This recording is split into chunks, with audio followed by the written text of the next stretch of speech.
So yun na nga guys, dito na tayo sa area. And tulad nga ng sinabi ko kahapon is pag-uusapan natin ngayon yung tinatawag na Pooh. Hindi si Winnie the Pooh pero ka-spelling kasi Pooh, pero ang ibig sabihin nun ay proof of on hold. So another day, another delivery guys. Deliver lang ako ng isa din. Talakayin na natin yan. Ano? Diyan muna. So yun guys, sumilong muna ako para mas magandang pag-usapan. Basta ang init eh. Parating kasi sa proof of on hold, alam naman na natin yan eh, no? Parang proof of delivery lang din yan. May konting pinagkaiba lang. Mamaya ako natatalakayin yung pinagkaiba, no? Pero halos parehas lang yan, no? Sa picture ng waybill, sa picture ng parcels na naka-background yung address o location ng bahay. Tapos yung mga screenshot ng call logs at saka text message. Same lang din naman halos, no? So, yung tatlong mainly na ginagamit natin, no? Ilan lang yung tatalakayin ko kasi ilang naman din talaga yung ginagamit natin madalas, no? So ano ba yung mga ginagamit natin? Ulitin ko recipient unavailable, recipient reschedule, then recipient reject. Okay, mag-umpisa tayo doon sa unavailable, no? So yung unavailable guys, ginagamit ko po yan pag, no, pag ang customer ay hindi makontak, hindi sumasagot ng phone call, hindi nagre-reply sa text, and walang tao dun sa may location. Yun yung ano ko, yun yung basehan ko para gamitin yung unavailable. So ano ba yung mga proof pagka unavailable? So same lang din. Sa harap ka ng bahay, picture mo yung waybill, malinaw yung OID, then ilayo mo lang yung cellphone, nakita yung background, no? Kita yung background, yung bahay sa likod ng parcel, no? And then screenshot ng phone call at ng text message, no? Proof yun na nag-text ka, wala siyang reply. Proof yun na tumatawag ka, hindi ka sumasagot. Then upload mo lang. Lalagyan mo lang ng remarks. Ako lagi ko nilalagay ng remarks. Nilalagay ko ng remarks doon, not responding. Diba?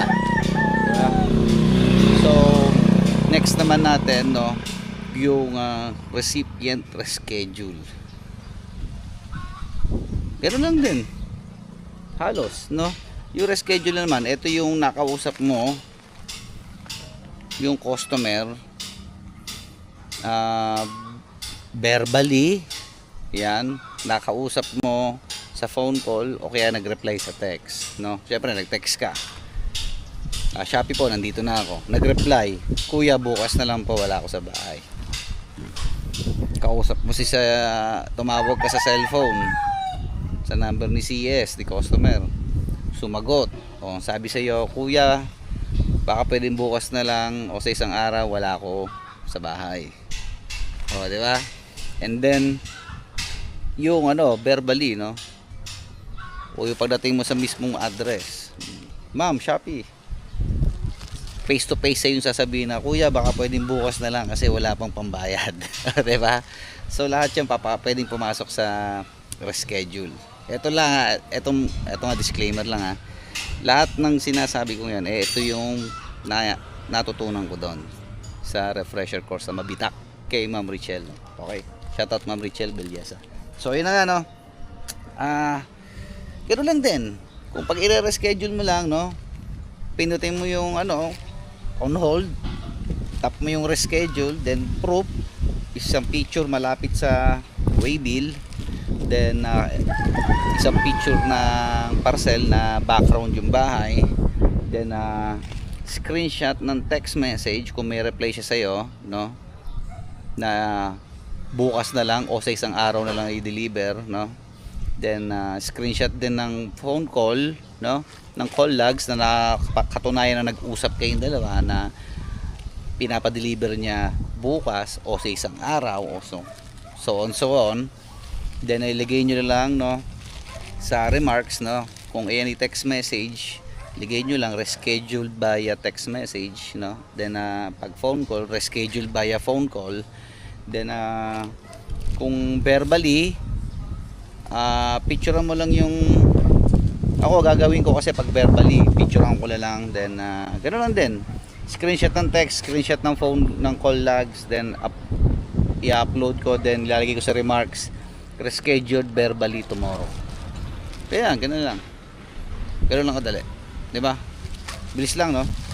Basta lagi nyo lang tatandaan na hindi lahat na hindi nagkakalayo ang proof of delivery at proof of on hold. Parehas lang halos yan, no? So ano ba bang next? Okay, recipient reject. So sa recipient reject, para lang din yang recipient reschedule, kailangan meron kang proof na nakausap mo siya sa phone call.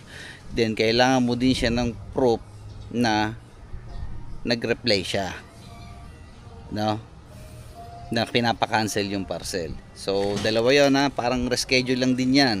It's either may conversation kayo sa text message o sa in-app messages o yun nasa app natin, or mayroon kayong conversation through phone call. Ganoon lang din, same lang din, ganoon lang din ang ang pag-proof. Scan mo yung waybill, picturean mo yung mas malapit sa waybill, malinaw yung OID, then background ulit ang bahay, then screenshot ng text message kung sa text kayo nagkausap, screenshot ng call logs, no, kung sa phone call, through phone call kayo nag-usap. Then ilagay nyo lang sa remarks. Lagi ko naman sinasabi sa inyo, mahalaga yan. Ako kasi nalagay ko, kunyari sa text ako nag-cancel yung customer, refuse to accept via text message. Yun yung nilalagay ko pag text. Then pag phone call, refuse to accept via phone call. Ayun, ganoon ang ginagawa ko, no? Kayo naman, pwede naman kayo kayo mag-isip kung ano lalagay nyo sa remarks, di ba? Pero depende na sa inyo yun. Basta tama at tugma doon sa proof nyo, no? Di ba? Okay. So, ano nga ba yung pinagkaiba ng yung sinasabi kong konting pagkakaiba ng proof of on hold sa proof of delivery? So, ang alam ko nagkakaiba po yan sa tawag dito, sa geotagging o yung tinatawag na geofence, o kung gaano kakalayo dapat, no? So, alam ko kasi sa proof of delivery is 250 meters no? Straight yun, radius ang pinag-uusapan, 250 meters radius doon sa customer. So doon sa mismong location pala ng customer pag proof of delivery. Then pag on hold mo naman, ang kailangan is within 500 meters radius po ang pinag-uusapan natin, pagdating sa geofencing o geotagging, ayun lang yun sa totoo lang, ayun lang yung nakikita kong pagkakaiba, no? Doon lang siya halos na iba, kasi kung tutuusin parang pare-parehas lang din naman yung pag-upload ng proof, no? Kailangan may call logs, kailangan may text message, then kailangan may picture ng waybill, kailangan may picture ng 4 sides ng parcel, di ba? So ayun nga, nung nandun nga ako sa may Mabatak, no, may mga binabanggit pa si ma'am tungkol sa on hold. Hindi ko na naman masyado nang tatalakayin yun, no, kasi hindi naman na masyadong ginagamit tulad ng ibang on hold, no, on hold reason, tulad ng insufficient time. May mga gumagamit ka ba noon? Walang gumagamit niyan. Sufficient time, disaster, natural disaster, gano'n. Naman ginagamit lang naman pagka may bagyo, lindol, ganyan, di ba? So maraming on hold reason na halos hindi naman nagagamit talaga. So kaya ang tinalakay ko lang ngayon is yung tatlong notorious, no, o yung most used o yung gamit na on hold reason sa buong Pilipinas. Hindi lang sa Laguna yung pinag-uusapan, buong Pilipinas po yan, no? So diyan muna ulit kayo, deliver muna. So yun na nga guys, madagdag ko lang to, no? Ito nabanggit lang din to eh. Ito daw kasi isa sa mga nagiging dahilan kung bakit nagkakaroon ng invalid na proof of on hold, no? So ito nga, pakita ko for example magpi-picture ka na ng on hold. So isang picture malapit sa waybill, isang picture malayo sa parcel na background yung bahay, no? Ang nangyayari daw kasi, yung iba daw kasi is tamad, no? Hindi na daw inaangat yung kamay, no? Ang nangyayari pagka picture daw sa waybill na may malinaw na OID is ilalayo lang yung cellphone, pero yung parcel at yung camera nakatutok pa rin daw sa sahig. So imbis na ang background is yung bahay, ang nagiging background daw is yung sahig, no? So negative daw yon. Isa daw yun sa mga nagiging dahilan kung bakit nagiging invalid, kasi hindi pasok yung sahig para maging background, no?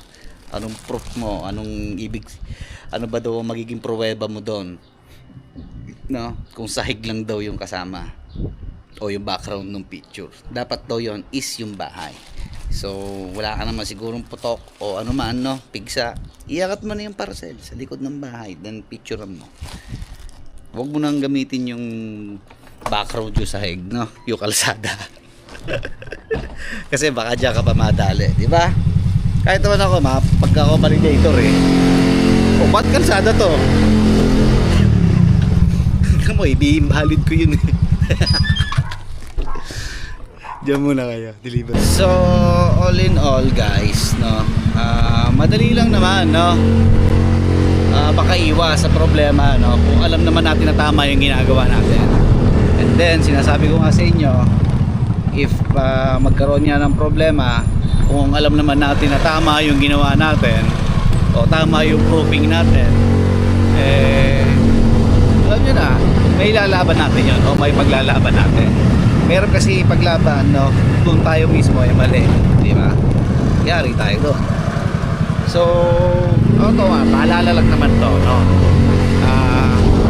Kung meron kayong katanungan, meron kayong gustong malaman o may concern kayo tungkol sa pag-on hold, pwede nyo naman i-reach out, no, yung mga hub coordinators nyo, hub lead nyo, pwede yan, no? Hindi pwedeng susuplatuhan nila kayo sa mga ganyang usapin, dahil dapat talaga sa kanila din na nanggagaling yung mga ganyan, dapat alam din nila yan, no? Then ayun na nga, if ever naman na may mga kasamahan kayo na nakapag refresher course tungkol sa ganito, pwede nyo rin naman silang i-reach out, no, para itanong yung mga bagay-bagay na maliwanagan tayo, di ba? Basta kung may mga tanong kayo, lapit lang kayo sa mga hub lead, no, tsaka sa mga hub course natin, sa mga designated hub natin, no. Makakatulong sila at may isasagot yung mga yan, dahil pati sila alam nila man, dapat alam nila yan, no, hindi lang tayo. So ayun, dito ko na tinatapos tong video, no. Sana may natutunan kayong lahat sa akin, no. So salamat nga pala Paki Laguna, no. Lintik na putik yan. Itong camera ko puro putik pa rin, hindi ko pa nalilinis. So ayun, thank you guys sa panonood, no. So diyan muna kayo, maghahapit na ako at marami pa akong kailangan gawin mamaya pagkatapos mag-deliver. So yun, tulad ng araw-araw ko sinasabi sa inyo, pag-iingatan niyo mga sarili. So yan.